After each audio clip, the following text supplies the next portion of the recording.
Hey everybody, welcome back to Feedback Loop. I'm Jeremy. And I'm Joey. And this week, the fun we done. Can I say that's stealing? I can't just blatantly say that. I mean, I guess it's only copyright infringement if people actually hear it. So It's true, and nobody's listening. This week, the album we listened to was the Arctic Monkeys. I feel like I said that last week too. The Arctic Monkeys 2013 album titled AM, which is short for Arctic Monkeys, among other things. I mean, you could have just used the AM instead of saying Arctic Monkeys. I could have, but then I feel like that would be confusing for people. I said we listened to AM by AM, you know. You know, that's true. So that's where we are this week, I guess. That's the kind of headspace we're in. But yeah, so I picked this album last week because I don't know, because I wanted to do it. I like this album. It's a cool album. we're not going on any journeys right now, so it felt right to me. Yeah, and I mean, do I even want to know like the full reason as to why you picked this album? I don't think you do, because I don't have one, but I do have the title to track number 1, so we can go ahead and get started on that. Is Do I Want to Know?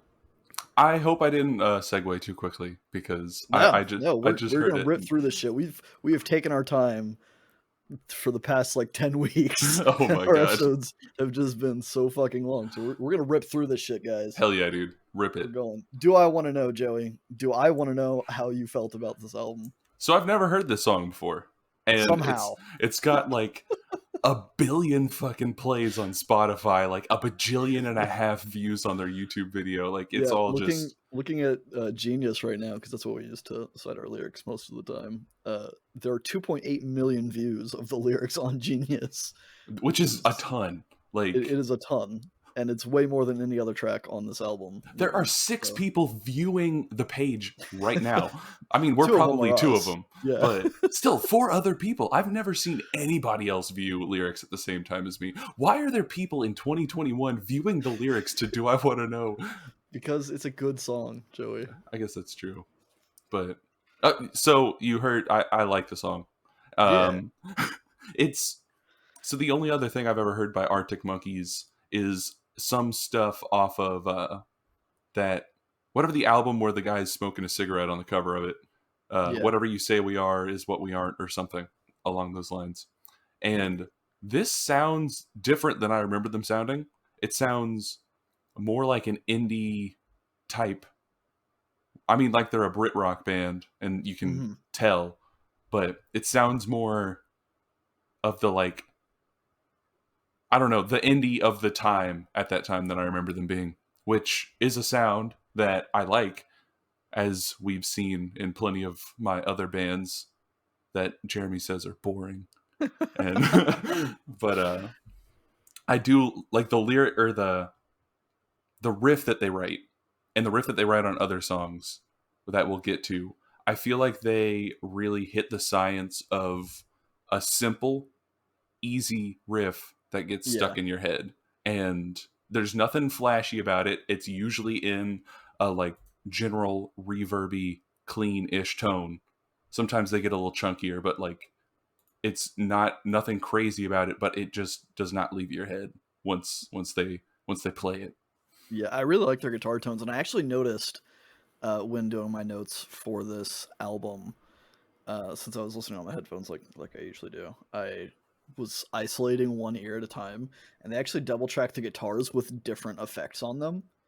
So it's kind of like this interesting blending where like one ear has a bit of like the tremolo and a bit of the fuzz, and then the other ear is more clean kind of a thing. And I just really like the guitar tones that they use throughout this album. I like the vocalist, I think it's Alex Turner. I'm probably going to regret saying that so soon and early without knowing. I think it's Alex Turner. The singer, I love his voice. He's got a cool voice. I like the way he delivers his lines because it's so like casual and quote unquote cool, just so like nonchalant about a lot of it. And it works for the music. Like you said, it's pretty minimal at points, even with just like how simple things get, but it's never like too simple. I guess it's never simple in the negative connotation of simple, I suppose. It's very like refined, and they know how to get the sound that they want. Yeah, it's simple, and it's not simple in the way that like Mary Had a Little Lamb is simple. It's Right. simple, and like They don't the overdo it. yeah, like the opposite of what I typically listen to, which is one thing that I did notice or like note throughout is that without all the crazy sounds and stuff that I'm used to, where it's just like sensory overload on like a bunch of like the shoegaze music where it's Yeah. just such a big sound. I found myself a little lost at parts because there was so much quietness behind Interesting. the music where Yeah, I it was definitely just like gives it sitting like an here. isolated feel almost where there is a lot of space. And I think that's intentional because I mean Alex Turner uses a lot of space imagery on this album. So I think to some extent it's an intentional like play with that because he's just a spacey guy who loves the Yeah. spacey sounds. And I like the spacey sounds because this just I don't know, I really like the sound of this album. The guitar tones, the vocals, just all of it. I honestly haven't listened to a lot of their other stuff outside of this album, but this one just it vibes with me in such a way. Yeah, I definitely put the guitar tones as that and the guy's voice are probably my two favorite things about the album, I'd say. They're pretty cool. Speaking of So his voice, though, yeah, his lyrics, the words that his he's saying lyrics, with his voice. that is what he does. So this one, and correct me if I'm wrong, it's about being too caught up on someone and wanting to move on past them, and the feeling of building it up in your own head to like where you don't want to know what they actually think. You don't want to know what they really think about you because it would shatter that illusion. Am I on to the right meaning there, Jeremy? I mean, I don't know what the right meaning is necessarily, but it's very similar to the way I interpret it. Except I kind of took it as maybe this is just because I was putting too much meta into it, and that this is the beginning of the album. So I was thinking, okay, well, this is the beginning, or even before a relationship is formed, where he's like chasing after a lover or someone. He sees somebody across the room, and he's like, I'm gonna go for it, and he goes for it, and he's kind of having he's feeling good about it, but he's not able to read the other person necessarily and say, okay, well, I don't know if she's feeling it or if he's feeling it. I mean to assume genders or anything, but like I, I felt like it was more of like trying to start up a relationship and not really understanding. Although he does say crawling back to you in the chorus. Uh, and the rest of this album would also indicate that it is more of like an after the fact kind of thing because I mean spoilers is the breakup album I guess in some ways, even though it's less about the breakup and more about the aftermath of the breakup I suppose. Yeah. So I would say that your interpretation is more accurate than what I had because I was kind of focusing on the meta aspect of the beginning of the story. Excuse me while I sip my tea because I am correct. Obligatory tea sippage for I tried to. correctness. I didn't have enough coffee left in my mug, so I couldn't sip. But yeah, like it seems like the wake of a breakup, like there's still the little waves going on. You're like, ah, shit, The what's happening, waves. man? But he's Yeah, this whole album is pretty much along that note. There's not a whole lot of variance necessarily throughout the I guess the theming of each song. It's mostly it seems Alex singing about wanting to get back with his ex. yeah, just like fucking constantly texting her and calling her, saying, "Are you mine? Yeah. Are we together? Are you mine?" She's like, no, no, bro. I'm on to the next track. You know, that's track number 2. Are you mine? Shit, I liked that one. On to the next track. Like that was good. She is canon in the Feedback Loop Oh universe. my god. She is the Segway Guardian. Well, potentially she's a real person too. So That's true. like That is true. I whenever we assume get it is true. whenever we get a production budget, we can actually have her be the Segway guardian, like whoever she is, we can hire her. I don't think we're ever gonna have that kind of money Well, in my to dreams. track her down and fly her out because presumably she's over in the UK somewhere, right? Maybe we'll relocate. Get Oh yeah, get the we're gonna move. get the universal Heard it health first. care. Yeah, track number 2, Are You Mine, with capital R U letters, not the words, which is kind of I don't know. I feel like even for 2013, it's kind of a bit of a dated way, but it kind of works. I think. Yeah, I mean, nobody used the T9 texting by that point, so there was really Yeah. There's still people still do it though, so I guess I'm wrong. Yeah, I mean, it also kind of like, I don't know, a lot of this album, and maybe it's just that I don't listen to a whole lot of Brit rock. There is kind of these influences that come through from older music. Like there's some David Bowie influence that I Yeah. pick up, or even some like Elton John and stuff. So maybe you could also say that, well, musically it's also kind of a bit dated in that aspect, but they do it in a very modern way, and that's what I think I really fuck with on this album. Yeah, the thing that I fuck with is like once again the guitar tones on this one. This Mm-hmm. chunky, fuzzy guitar tone that he gets, That dude. British fuzz. It makes me jealous because I literally have on the software that I try to record music on. I have a bunch of British amps that I can choose from. Yeah. Anyone. I can't fucking get a tone like this. How you doing that, man? Like, give me your secret. It's pretty cool, and I think it's a Brit rock staple. There's another band similar that I was actually thinking of this week while I was listening to this album called Royal Blood. I don't know if you listen to them, No. but maybe I'll put one of their albums on. I think they have a new album this year actually that I haven't listened to, so shame on me. But they have a similar kind of British fuzz guitar, and they're a bit rockier than this kind of indie vibe that Arctic Monkeys has. But yeah, it's a great tone. I love it. The song is a bit more rocky, I guess, in that in the previous track there were drums, but they were very like subdued. They were very like holding themselves back and kind of going with the flow of the song. Whereas this one, it is kind of like this was more of a rock song, I suppose, and the drums have like a much more involved role, I think, in it. But it still keeps the kind of chill, I guess, calm vibe that the whole album has. Again, the vocal melodies on this one, I love. I don't know. There's something about the way he sings, and maybe this is just me being an American listening to someone doing spacey British music that just like I don't know. The delivery of every line is just it's great. He almost like literally spits some of the words in this track, and it just it's good. I just want to eat it all up. So Not his spit, but yeah, but the words that he's spitting. yes, So speaking of spitting, it feels like it's like got a little rap twinge to it. And I yeah, was wondering, not like rap like he's actually trying to rap or anything, but it's like it's not we're not listening to Limp Bizkit over here. It's not nothing like that.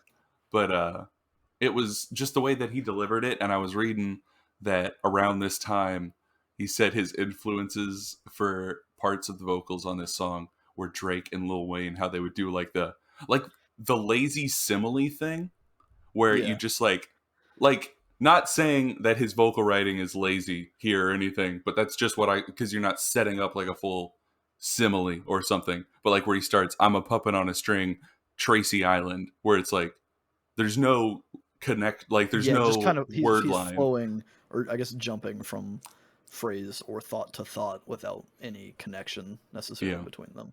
other than the meaning, I guess, of them, but there's Right, not like a through line with words. But right. it was just I found it interesting that like my mind went there and then that happened, and it was just it was an added layer of interest in his vocal delivery, I guess. Yeah, I didn't know that about the Lil Wayne slash Drake reference in there, but like I think it makes sense, and it's always cool, at least for me, to find. I mean, I guess it shouldn't be surprising or cool, but when you respect a musician and you learn of their influences, and their influences are out of the genre that they're singing in, and you kind of like start to backtrack and piece it together, and like, wow, that actually is there, and I just never realized it. It's I don't know. There's something cool about that, having the human element of like, yeah, this guy while he's in a metal band is listening to hip hop all the time and using that as an influence and drawing from that. Yeah, it's definitely cool. I feel like I mean, that's how music evolves. Yeah. Um, it's just one day Not you're to gonna, imply that Arctic Monkeys is a metal band. That was a non sequitur. or Just in that case. they evolved any sort of music in here. It was just, Right. it's cool. It's cool to stir the pot. I don't know, melting pot. That's what I was trying to go for. Not stir the pot. They're not pissing anybody off. But I'm rambling, and That's fine. the lyrics of this song are it seems to fall further down a path that was set up in the previous song. Like he's fallen for a girl and occasionally gets to be with her, but suspects maybe she's just using him for the night. Like he wants to know if it's going to last or if it's just a thing. Yeah, I think that is that. I do like a lot of the lyrics he uses. He has a very, like, I don't know if it's poetic necessarily, but he uses a lot of imagery that I think is interesting. And again, the way he delivers them just adds a nice layer. Like in this one, he says, "She's a silver lining, Lone Ranger riding through an open space in my mind when she's not there right beside me." Like, just there's so, like, I guess, esoteric references or words that you wouldn't expect to associate together, like the Lone Ranger. I mean, I guess that's not super esoteric, but I don't know, just the way he delivers it, like saying that she's a silver lining and a Lone Ranger, Lone Ranger riding through an open space. It just, I don't know. I really like the words he chooses and uses to get his point across.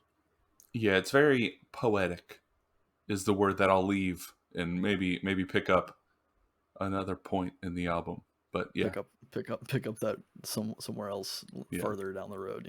yeah. We'll leave it for now, but as we're leaving, maybe you'll take something else. One for the road. Yeah. Okay, that was so shitty. Nah, dude. Track number 3. One for the road. Yeah, One for the Road. Which it worked. It totally worked.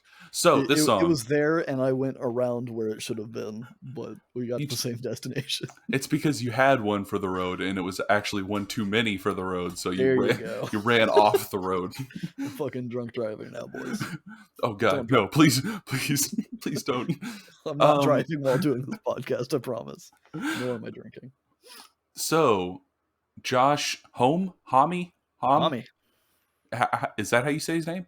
Homme. Yeah, okay. Well, he's on this song. Yeah, that was a surprise for me. Yeah, it was also a surprise for me. He actually comes up later in the album too. But yeah, Josh Homme, for those who don't know, he's the singer, guitarist, songwriter for Queens of the Stone Age, famously, which is a band that I really like as well. Yeah, I feel like it makes sense that he would be on this album because I feel like, I don't know. There are some similarities. Yeah. I didn't want to compare the two directly because Queens of the Stone Age, I feel like, is in a different ballpark than than Arctic Monkeys. But they have some similar sounds going on in there, and it works together. Like, I just like Josh Homme's voice. So yeah, it's there's not much to say there because he's a super cool dude. And but I feel like their voices work well together. And if it wasn't explicitly pointed out to me while I was like looking through lyrics, I don't think I would have noticed, even though I feel like Josh Homme is a very noticeable voice. Yeah, well, the thing is, in this song, he's singing in this kind of like falsetto, but throughout other songs on this album, Alex and presumably the rest of the band, maybe there's a lot of backup vocals happening throughout the album that are in falsetto, so it's not something that's really out of place that would draw your attention to it if you weren't already like aware of it. So I wonder if they were trying to do like a covert thing because he's not featured on like there's not a feature thing. I wonder if he was just like there and he was just like, I'm gonna sneak into this album and see what happens. Nobody's gonna discover it. I think at some point I read while doing my notes that Alex from Arctic Monkeys and Josh Homme are actually like friends in real life, so it would make sense if they were just like hanging out one time. It's like, hey, fucking throw down a verse for me, or throw down some backing vocals for me. Some oohs and ahs, and maybe throw in some words too. Yeah, exactly. Oohs and ahs and some words too. That is the description of this album. That's a 1-sentence review. Hell yeah. Well, we're done, guys. Let's wrap it up. We don't even need to talk about the rest of the album. 20-minute episode. But yeah, lyrically, this one kind of continues exploring that topic of the breakup, I suppose, where it seems like his lover broke it off, which he wasn't completely shocked by, because I mean, in the previous 2 tracks, he was kind of literally questioning the nature of the relationship of it, which I also think is kind of interesting that both of the first 2 tracks are questions as titles and in the chorus. So it's like this kind of layer of literally questioning the relationship. But I guess that's maybe just hashtag deep and not actually that deep. I mean, I think it's enough of a theme that it's not too hashtag deep. Like, I think that's some serious pondering. That's some ankle high, Yeah, maybe knee high, knee high. not Yeah. knee high. Man, we are just falling apart. Dude, no, we're on fire, dude. You were spot on with those lyrical analyses, and maybe we can even like ponder the name of this girl that he's breaking up with. Maybe it's something nice like Arabella, or Alexa, I think is one of his real life ex-girlfriends, or It's something. Ariel, Ariel, like Little Mermaid.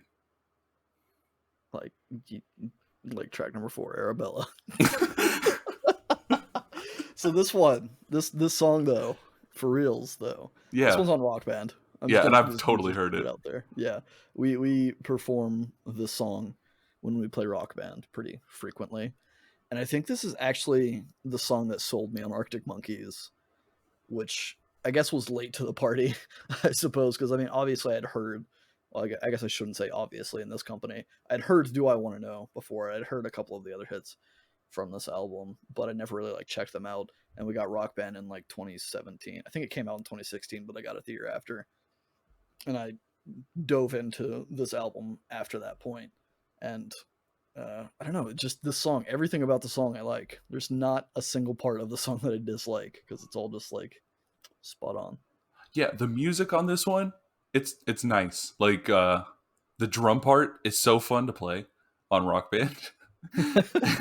We're just reviewing Rock Band at this point.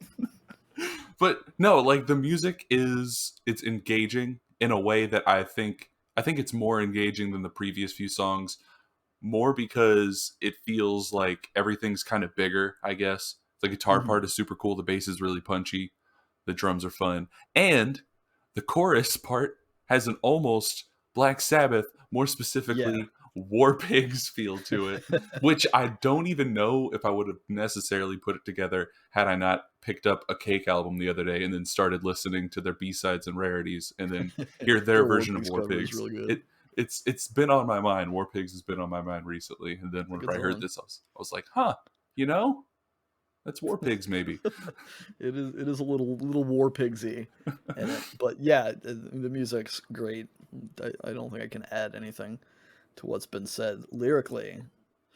This is the one that really like drives home, I think, a lot of the space imagery for me. And he's singing about his ex, and it's apparently like a portmanteau of his ex girlfriend Ariel and the sci-fi movie Barbarella. So it's Arabella or whatever. But I've not seen Barbarella. I've not heard of Barbarella outside of this context, so I can't communicate on that aspect. But the imagery is definitely there, and I really like it. Some of the words and just again the delivery for it, I really like. I mean, he says like, but she's a modern lover. It's an exploration. She's made of outer space, and her lips are like the galaxy's edge, and her kiss the color of a constellation falling into place. It's just like it's so like floaty and spacey, and I'm a fan of that. I mean, I'm a fan of sci-fi in general, but Yeah, like even like just space and using space and having spacey lyrics and sounds and stuff. It does it for me. yeah. Space is like the one place that I want to be when I'm listening to music. If I had to Hell pick yeah, one, it would be space. Maybe water, but water and space are pretty similar they in are. theme. They're very similar. The space is just the sky ocean.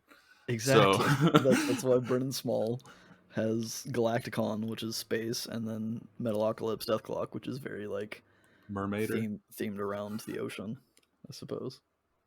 I like this song. So this I don't think this is my favorite song on the album, but it's one of my favorites. So I'll It's leave pretty it. good.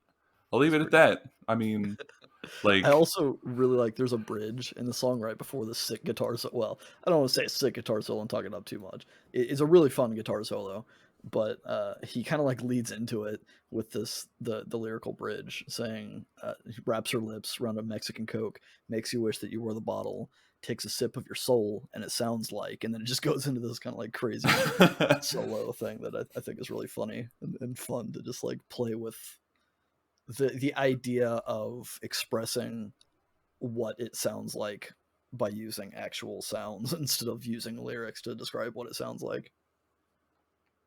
Yeah, that's man. I'm sorry. I was gonna try to like turn that into a segue, but I guess Could have. I just want it all, and I can't really do You it want all. I everything to guess. segue. Yeah, You want it all. I want it Well, all. I guess now that it's dead, we can move on to track Super 5. I want it all. So what happened there, for all you people not in the know, is that I actually was going to do something semi clever and then messed it up, and then I was like, wait, maybe I can save it. That's just say that after every segue. I was going to do something clever and then I didn't. Oh This my track god. this track to me starts the second section of this album, and I so the way I view this album, having like thought about it for the past week and taken notes on it, is that there are three distinct thirds of the album where the first four tracks make up one, and then the middle four, and then the end four make up the second and third section. And that's purely just like musically, I think, in my mind. And these middle four tracks that we're starting here on track number 5 is kind of a different vibe than the other two thirds. So I kind of like it less. And I'm curious to see, because I know we've talked about this before, like you tend to like middle songs or mid sections of albums less than the beginning and ending. So I'm kind of curious how you feel. This song specifically, it's not awful. I don't dislike it necessarily, but it doesn't really stand out to me. It's kind of a boring one. So I'm gonna do a little drum roll with my fingers in the air so I don't knock anything over on my desk. But yeah, you're right. So this song, I don't dislike it, but yeah, like you said, it's kind of just there, and coming off the heels of a song like Arabella, it doesn't make a huge impact. Yeah.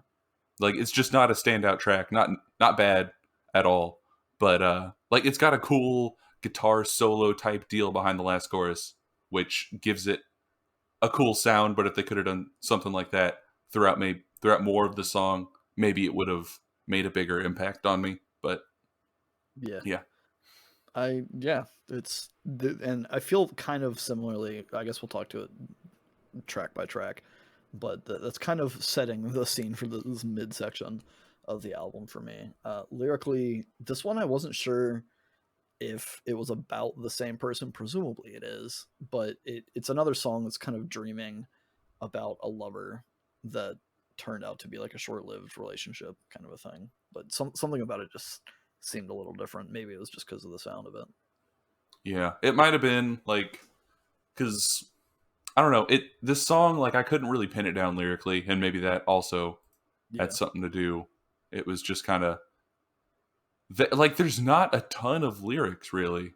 It's just Yeah. the verses are kind of just like blind faith, heartache, mind games, mistakes, my sweet fireball, my sweet rigmarole. What like Yeah. that's not like a story He that I went can too pick up. hard on the Lil Wayne on that. Yeah, Just throwing phrases and words out there. yeah. But you know that's fine. Not everyone has to be a banger. Not everyone has to be the number one party anthem. Like it's not necessary. Yeah, but the next track it has to be because it's titled "Number One Party Anthem." Track number 7. Which this song, Witch. There's a witch. which it's a fucking witch is what It's like wrote a this song, witch. because this one has a completely different feel, like entirely, because it gets so first off it throws you for a loop because it's called number one party anthem, and then you Yeah, listen to it and it's like a ballad, like it's slow, it's it is a super the Elton John kind of like piano ballad kind of thing going witch, on. also another witch over here. Double i'm i'm witching. I'm putting a witch before all of my rebuttals. So you say it's like an Elton John song. You don't like Elton John. I really don't like Elton John. Yeah, that is correct. I like this better than Elton John because I don't know this one. It still to me has that kind of like David Bowie kind of spacey ness to it, but there's also definitely like it reminded me of Elton John at a lot of points, which I'm not crazy about. I don't hate Elton John necessarily. We'll I see just whenever I pick an album. I'm not looking forward to that. But I like Elton John, so Yeah, I like this song. I definitely like it more than the previous song. I think I can agree Um, with that. it's like I like the cool spacey vibe that it gets with kind of how slow it is. It's a nice atmosphere. I feel it is a nice change in pace. Like if this song would have followed Arabella, I would have been more okay with it. Just Hmm. because I wouldn't. It kind of just like a palate cleanser, I guess. Just something to break it up a little bit because it's very ballady, and a lot of the other stuff is kind of riff Brit rocky type Yeah, feel. But yeah, I like this song. It's cool. it is. It is pretty cool. It's got some pretty mad sounds in it. You know, Dude, dude, we dude. didn't even talk about the lyrics there. I mean, it's all the same. Spoiler No. alert: track 7 is mad sounds, but we're gonna Yeah. back up and put the shit in reverse real quick. My voice is scratchy. I can't do a full reverse sound. Does reverse sound like anything other than just No. driving? Just, yeah, unless you're driving like a tractor, then it's like beep, beep, That's beep. true. Anyways, number one party anthem, notably, is not a party anthem itself, but it is about, theoretically, it's kind of meta, where he's, to me at least, it seemed like he was in a club. He sees a girl from across the room that he wants to make a move on, and he's waiting for the right song to kind of like set the mood or hype him up so that he can go and like ask this chick out. And he finds out that she's taken. So bummer. Yeah, that definitely is a bummer. That's a huge bummer. Um, and if you segue any more songs prematurely, Jeremy, you're going to be hearing me making some mad sounds. Hey, track number 7, mad sounds. We made it there Eventually, eventually. my mad sounds are like grumble, grumble. Grumble, grumble, grumble.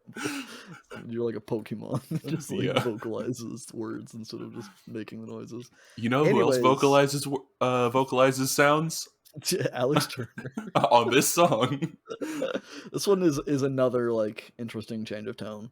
I think it's got this kind of like almost hollow feeling, empty, clean guitar tone, and then there's like a tambourine that gives it kind of like a 70s psychedelic kind of vibe for me. And yeah, he does make some mad sounds, although they're not really mad in that way. Yeah, He does some ooh la la las, they're mad in like maybe the British sense of mad. right? Because they are British. Yeah, You get I those like this mad song. sounds in your ears. Yeah, they infiltrate. They sound like ooh la la la, and not exactly like that. They sound more better just generally whenever he does it. But Yeah. yeah, I like this song. It keeps a cool spacey vibe, kind of like how in Number One Party Anthem. It's not. I don't know. Like I feel like they don't really fall in line with what I've based off of this album. I feel like the Arctic Monkey sound is, Hmm. but you know, it's cool for me. And this song honestly reminds me a lot of Sunday Morning by the Velvet Underground, and that's a great song. So there we go. Yeah. Well, he was Alex was greatly influenced by the Velvet Underground, and Well, that makes a lot of sense. I saw when looking at some notes for the album. The album's titled AM because they are Arctic Monkeys, and he admitted like straight up that he stole that from Velvet Underground's VU album. So there's I definitely was influence there. I was wondering. I didn't know because like the album cover is it looks like it could be like sound frequencies or something. So I didn't know if it was Yeah, supposed to be like AM radio or whatever. But I do yeah. like I Velvet think there's Underground. layers there, but yeah. Well, how dare me expect them to be that surface level? But yeah, it's kind of it's a cool chill vibe. Again, it's kind of in the middle of this album, and to me, the midsection of this album isn't what I like about the album. And that's not to say that it's bad. It's not what I come to this album expecting or trying to listen to. Usually with the vibes because I like the kind of more aggressive sound that they get in the other two Yeah. sections. Lyrically, this song kind of like I couldn't figure out if it was just about how music can hit you at the right time or the wrong time and really get to you, or if it was like how it can influence your decisions and how you act towards people. But I was trying to kind of play it back in this breakup theme that he's got going on, and I couldn't place it anywhere really. Yeah, I didn't try to tie it in with the breakup thing at all. It strictly, like, to me seemed kind of like this meta song about songs that just kind of like make you move, they make you feel things, and they help you deal with the soul crushing realities of life. You know, when you have a shitty day, just throw on some music and things get a little bit better. Yeah, go outside, light up a fire, sit by the fireside with maybe some people or animals that tolerate you, and And just Snow White it, you know. yeah, Play a nice song like track number 8, Fireside. nice. 10 out of 10. This one gets back to the kind of upbeat tempos, but it's still not like full on rock like the first third of the album has. And honestly, this one's also kind of forgettable for me, which is unfortunate. This whole midsection for me is just kind of like a wash amidst the juicy riffage that I like. Juicy. I like that adjective. I'm gonna have to agree with you. It's not. This is also not a standout track. I kind of lumped this in with track 5, like I Yeah. did like the little slow break with track 6 and 7. But this one, you're right. While it is kind of up tempo again, it's not back to that cool rockin' sound that I know they can achieve. Yeah, but it is back to the lyrical themes of still not getting over his ex. Back again. It's the whole album. It's just him Yeah. like obsessively thinking about his ex and not being able to move on. Yeah, I mean, she's just over there getting all these fucking texts from him. Incoherent. Are you mine? Like, what? Just spell the fucking Yeah. word, Alex. She's probably like, just, why do you only call me when you're high? Like, call Yeah. me when you're sober and you can actually type out entire You words. never call me when you're sober. I didn't mean to reference that song. I'm sorry. Are we doing Evanescence now? Is that what? No. Plot twist. It's a double episode. We're Oh reviewing my the God. first half of the Arctic Monkeys and then the second half of that Evanescence album. Dude, if we ever drop an episode on April Fool's Day, we have to pull that idea. And we have to do Yeah. it. Yeah, if you heard it here first, the 3 people that'll listen to this episode, maybe. Track That's number 9. Yeah. It Why'd you was only call me when you're segued. high? Why'd you only call me when you're high? This is the Expertly. other one I've Although heard before. that's interesting. Before we go into it, that sounded like such a like That's shitty- interesting. that was so like apathetic and shitty. But no, your segue had me thinking that maybe that was the intention behind "Are You Mine," where he's literally just like drunk texting, and he doesn't want to fuck with like spelling out the words, so he just like "Are you mine?" and he's texting when he's drunk and trying to like see how she'll react to it, kind of a thing. That would make sense given that this one is also a question, like the first 2 tracks. It's true. The theme returns, although this one is a question from her, presumably. Yeah. Or his ex, I should say, presumably. But yeah, this goes back to the good stuff for me. This is where I like to be. It's got some like simple stanky bass lines, and then the drums are good. The vocals and the chorus on this stand out. They're great. I don't know. This is back to what I like in this album. Well, I'm following you back there because this is also back to what I like about the album. This one, like I so uninterestingly said, is this is the first song that I had ever heard off of this album, and I Yeah. didn't even know, like, it was just a song that like Alyssa had put on a playlist, and it was just there, and I was like, oh yeah, this song's pretty cool. We But should have this had her one, on because you said she's a fan of the Arctic Monkeys, right? well, I said that, but then I was talking to her about it today, and she's like, yeah, I don't know how much of a fan I am anymore. I haven't really listened to the Arctic Monkeys in like 6 years. So, she was like, I used to really like them, like totally. Yeah. And whenever we met was around the time that she really liked them. But so she might have just been like, I don't care about any of this. Well, maybe it's a good thing we didn't invite her. But yeah, so this one is back to those songs where they really are just show off their ability to craft these simple riffs that get caught in your head. And this one, although I hadn't heard it in so long, the second this song came on, it popped back into my head. Like I had just listened to it the other day. That's interesting. So this is kind of an earwormy track for you. I have one as well that we have not hit because they craft these really like simple riffs and lines that like they're simple enough to get stuck in your head, and they're easy enough to like follow along, but they're also really like they just feel right and they feel good. So it's kind of like double whammy of catchiness. Yeah, that to me is more like artistry, I guess, or more creativity than writing these super dense, like fast, flashy riffs. Because those, Yeah, they have all these gimmicks to get caught in your head. But whenever you can just write a nice, straight to the point riff that just, it sticks with you. I've never been able to do that, and I admire people that can. yeah, it's a skill for sure, or it's all a formula, and we're just too stupid to figure it out. You know, Yeah, that too. they cracked it on this album though, because I mean, there's a lot of tracks that have just like super catchy riffs on them. Lyrically, I mean, we kind of already talked about it. He's clearly still not over his lover, and he ends up drunk dialing her, drunk calling her when he's high and drunk, and just trying to find someone to comfort him when it's 3 o'clock in the morning. And she was just like, I don't want to fucking deal with this. Call me when you're sober.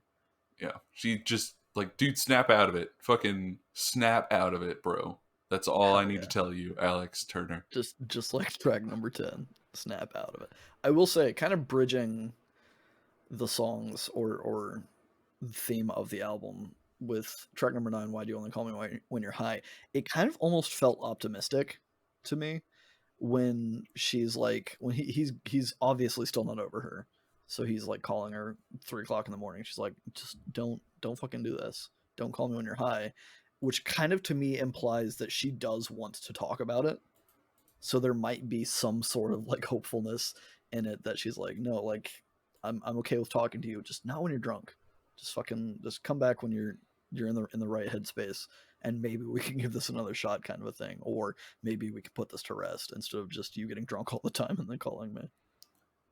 Yeah, So but that's, I felt like there was maybe some optimism there, I guess. yeah, I could see that. Like, because it seems like the way that this album is written, the fact that it's written in the wake of the breakup, not necessarily about the breakup, makes me Yeah, think that there's like some communication or some unfinished business or something between the two of them.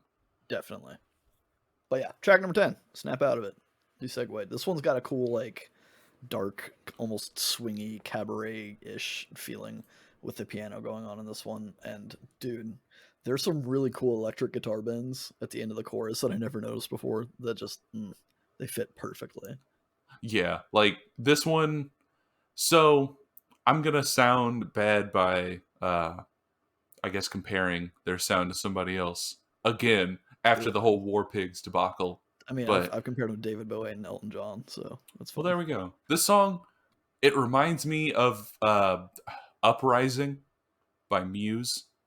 The Oh yeah, like the marchy feel to it, and I really like that song. I like early Muse. Muse kind of like went off the fucking rails at a certain point, but early Muse you was like cool. nostalgic Muse. Yeah, exactly. I like nostalgic Muse, and that's the feel that I get from this. It doesn't even necessarily sound too much like it. It's just the beat and everything Yeah, I can keeps see me it. engaged like that song does. I can feel it for sure. It definitely doesn't. It's not like a cover or even like a style cover of it, and it doesn't sound like a Muse song. But yeah, with the beat and the structure of the song, I can see that sounding like Uprising for sure.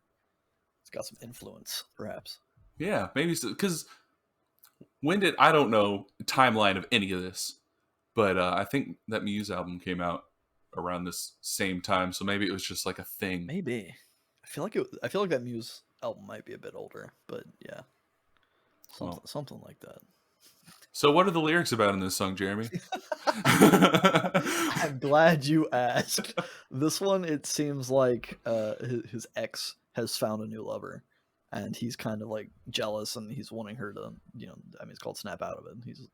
He feels like she's captivated by this other person's charm, and he's like, no, like this isn't you. I'm gonna be waiting for you to snap out of this because I just know it's not gonna work because it's fake.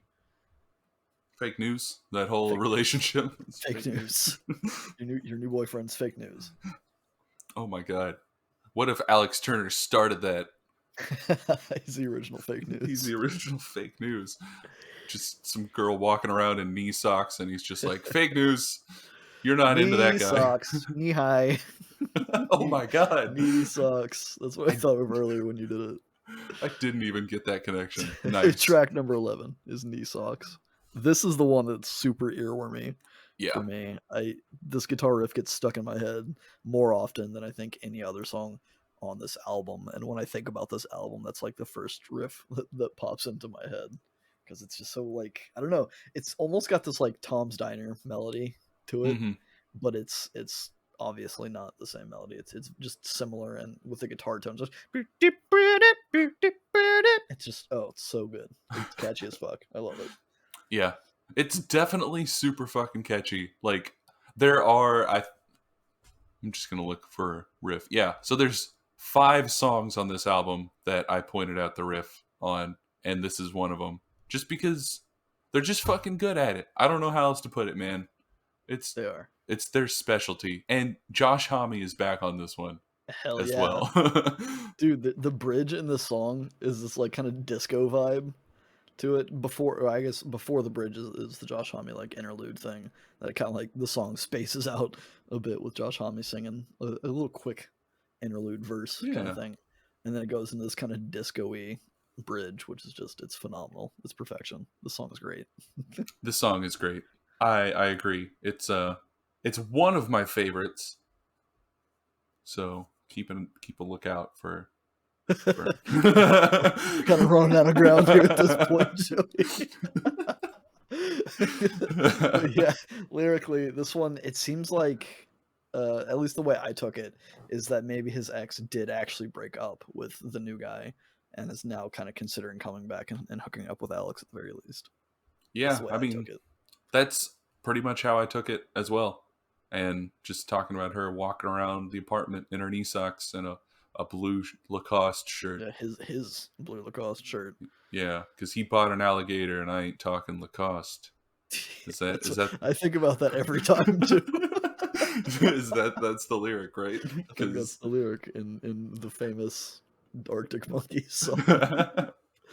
But yeah, she's just kind of like vibing around in her house, kind of thinking about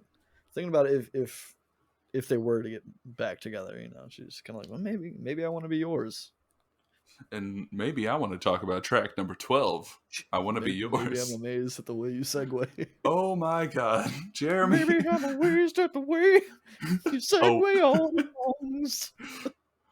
Yeah, that track number 12. Is there's a this your parody in favorite there. song on the album? Yeah, I like this song. I like it a lot. Like, I like the slow feel to end off the album, and even though the track 6 and 7, Number One Party Anthem and Mad Sounds, were also slow ballady ones, this one I feel like is slow but in a different way.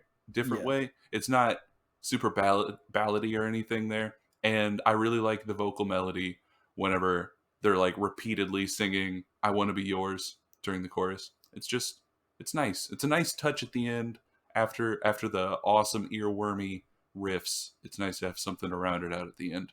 Yeah, because I mean, this is the end of the album. It's the last track, and we both tend to appreciate having strong endings or at least fitting endings. And I think this is it's a good way to cap off the album with the slow. Whereas I kind of maybe criticized the midsection for deviating. It felt more natural here at the end of the album, and it fit. This is actually a poem by John Cooper Clarke.